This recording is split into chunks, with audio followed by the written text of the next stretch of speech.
Rutherford Issues with Brian Barrett on FM 101.9 and AM 1450 Murfreesboro, FM 100.5 Smyrna. Listen and watch at WGNSradio.com. Well, Rutherford Issues is powered by Middle Tennessee Electric, who remind us all that better communication leads to better service. Keep your contact info at MTE Current and never miss an update on billing or local outages. You can do that at MTE.com, by the way. As mentioned, we're going to head somewhere in time, as Art Bell would say, to talk with John Mitchell. John is with the Heart of Tennessee chapter of the American Red Cross, and this is a big month for the Red Cross, and yesterday was a big day for our local Red Cross. And John, it's here, it's come and gone, and now it's time to catch up. But Hometown Heroes Luncheon was a huge success again. Yes, it was, Brian. And, you know, we say this a lot when we live in Murfreesboro and we interact with other community leaders and other nonprofits. Murfreesboro is a special place, and this gives us an opportunity to put a spotlight on somebody outside of our organization and inside our organization. So yesterday we celebrated the philanthropy and the community service that John Floyd gives through his foundation, not only to the Red Cross, but many organizations. And if you've seen the video that we played there, and maybe we can release that, we will be, I think the full event will be shared on Murfreesboro City TV, so you'll be able to catch it there. But as John has said, he just he loves to he says it's almost like Santa Claus by the success of his business, getting a foundation, and they get together and they help agencies further their cause. And we just could have been happier to celebrate him yesterday. And internally, Terry Smith, that owns Fast Signs, has been with our board for over 10 years. Phenomenal commitment to what she does. She shared a story that after serving 9 years of service for the Red Cross, she was thinking, it might be time for me to kind of, do some other things. She went on an international trip, and while she did that, she had a small emergency episode, and she needed somebody to come and give her water. And she said it was a Red Cross, International Red Cross person. And she said, "Okay, God, I get it. It's not time for me to quit serving." And so we highlighted her. She's been big in gifting kind. So there was donations that were given. So right now we're still kind of doing some of the counting, making sure we're not double counting, but we feel really confident. We've raised, in that range of $150,000, which is a pretty big lift. And in that process, some people give of their, time, talent, and treasure, and sometimes it's gift in kind. So Terry, over the years, has donated promoting the signs for the sponsors. And so, again, Nissan came through as our lead sponsor. That's a $20,000 commitment. That's a huge commitment for some organization to make. Old South Properties and Ascend Federal Credit Union did $10,000 sponsorships, and I'm afraid I should have put my notes in front of me, and I'm going to forget one, but Middle Tennessee Electric, SEC, St. Thomas, MMC, and I know I'm forgetting one. I'll try to get that on the back end. All came through with $5,000 sponsorships, which sets the foundation for a successful fundraiser. And as Dr. James Calder said in the call to action, things that we go through in life will inspire us. And he shared a story of how his father was teaching him how to give back, him serving for the Red Cross Board years ago. And it all came through one day when the tornado tore his house down. His wife survived, and she was kind of tucked in there, and volunteers were pulling her out. And he said, it took me that long to really get what my dad was telling me. I got it in pieces, but it came to, full understanding understanding that it's not an obligation, but there's an opportunity to serve and to give back to your community, because there's going to be a day where your neighbor is going to be able to help a neighbor. And so that's just a few elements that came out of yesterday's event. I probably would be remiss if I didn't mention two very compelling stories. Allison Davison, employee with the Murfreesboro City Recs Department, and does a great job of doing fitness trainings over at Sportscom. It came about where she had an opportunity to save somebody's life with CPR and an AED equipment that, the Red Cross provided. And we honored her. Well, we're turning in the official Lifesaver Award documentation. We couldn't get that before the event, but we'd like to present that with her. And Alan Brown, a local Edward Jones representative that serves on our board, shared his story of being on the recreation field in a Murfreesboro City rec. I forget if it was softball or kickball, but either way, he fell and had to be resuscitated. Two people responded immediately, knew CPR. And I'd heard the story before, but I hadn't heard it in the detail that he shared, that they shared with him afterwards. He had a 5% chance of living, but those people being there was that 5% that kept him alive. And he's striving and thriving to this day, and he's very passionate about his board work with the Red Cross for that reason. So that being said, we consider it a celebration of people given an opportunity to serve in whatever way it may be. And just a couple quick highlights from yesterday. Yeah.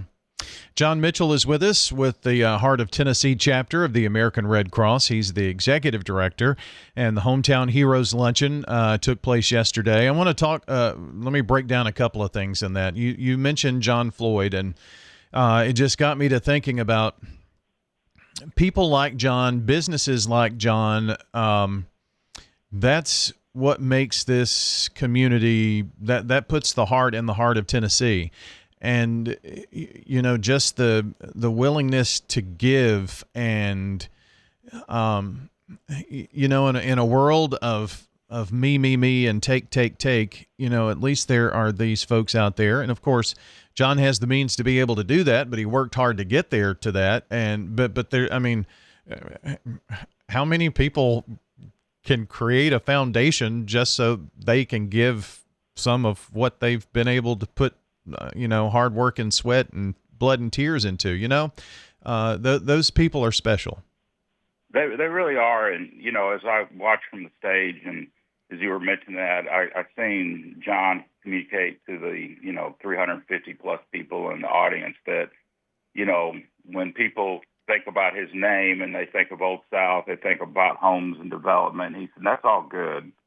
He said, but what I really am excited about is the fact that we were able to create this foundation and give back. And he was very genuine and sincere in the sense that that's kind of like I feel like he feels like that's his legacy just as much as it is what he's done in home building and being a just astute business leader in the community. Yeah. Well, you look at other things like the Christy Houston Foundation, and, and just the things that have happened in this community because of foundations, because of giving like that would not have. I don't think you would have been in the building that you are, collecting the blood that you do every day, and the hub of, a multi-county Red Cross without, community support. And, you just look back over the history and think these things are great to have in a community. Well, how did they come about? Well, it's by a giving community and its people. And that's what you really celebrated yesterday. Yeah, and I'm going to give a shout out to somebody you know very well. I'm going to give a shout out to Bart Walker, because Bart shared the story of how we ended up being in the facility we're at. The Chamber of Commerce built a nice, facility, 2-story facility, and the way Murfreesboro was growing, and Bart was serving on the Red Cross board at the time. Guys like Bill Jones and Ann Davis and these, leaders that you see in their role, whether it's with the Ascension Foundation or Bill Jones with Pinnacle. That was the one that I left off of one of our other $5,000 sponsors. So, but Bart shared that story that when they said, hey, listen, we're growing so fast, we're going to move our community, we're going to move our Chamber of Commerce from this site where we're at now, 501 Memorial Boulevard, to the Avenue. That's what we need to do. And they did it, of course. And Bart said he talked to the mayor. He said, I'm on the board of the Red Cross. We would love to take over that building, which was going to be a pretty big step.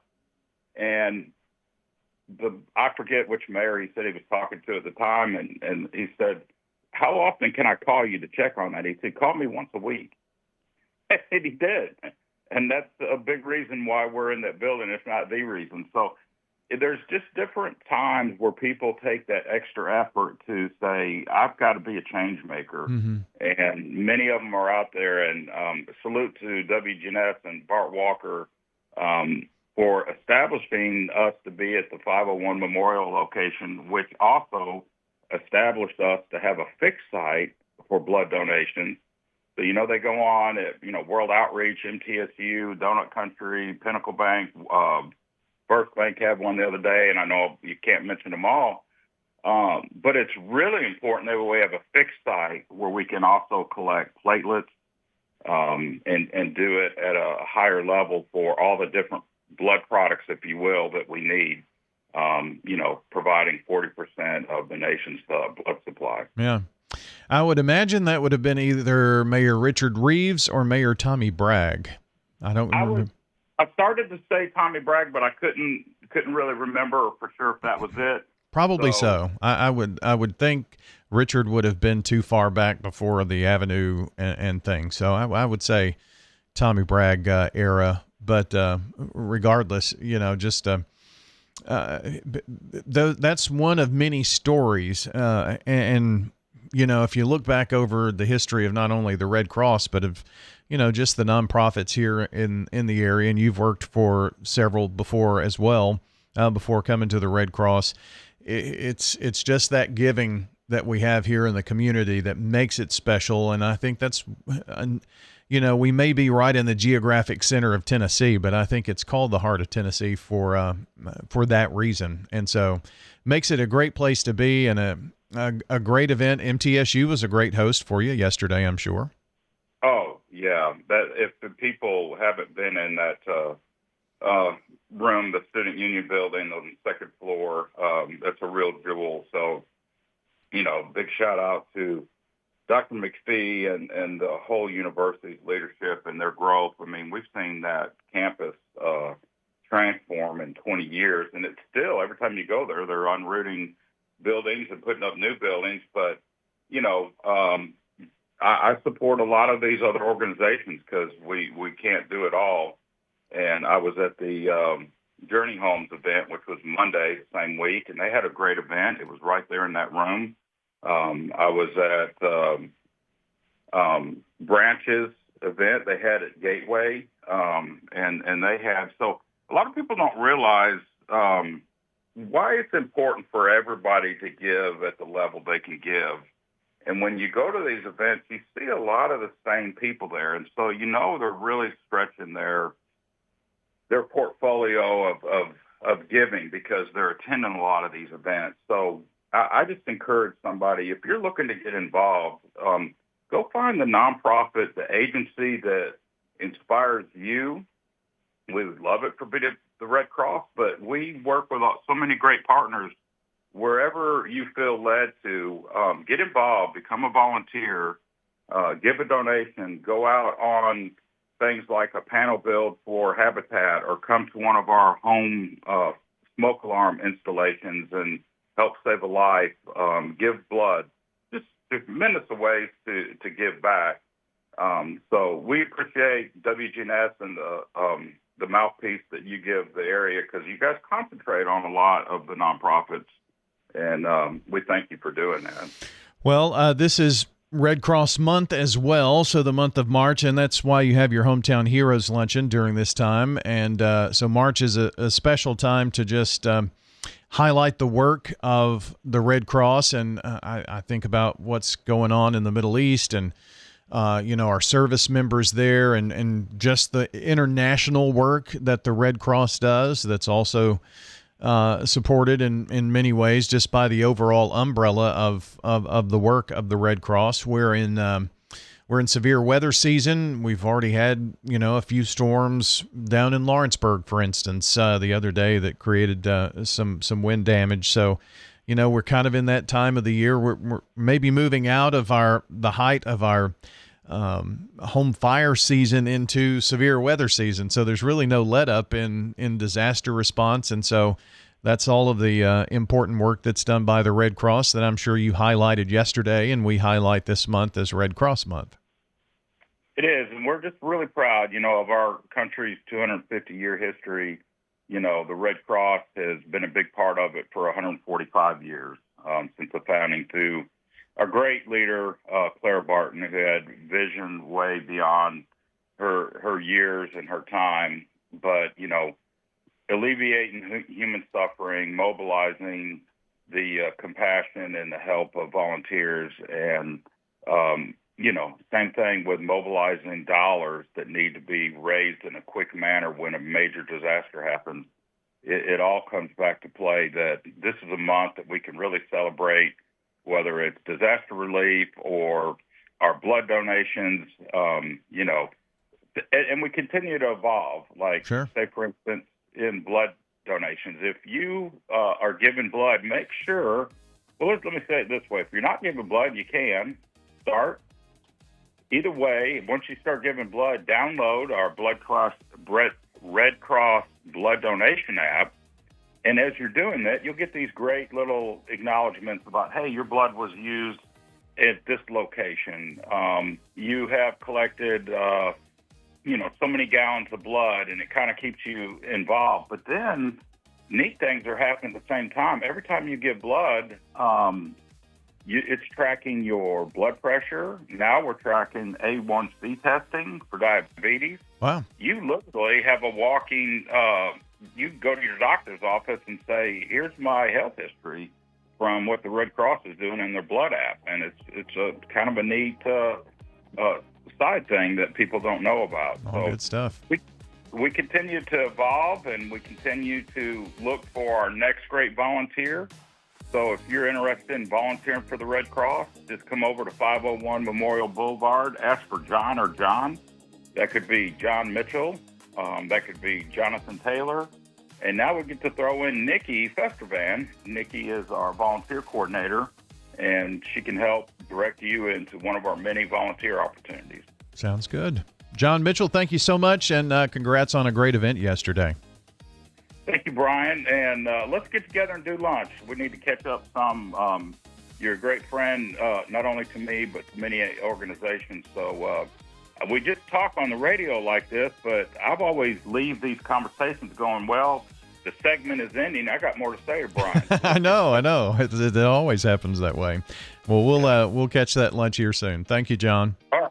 Thanks, Brian. Bye. John Mitchell joining us today on Rutherford Issues, and that's it for our time. Friends, until next time, take care out there.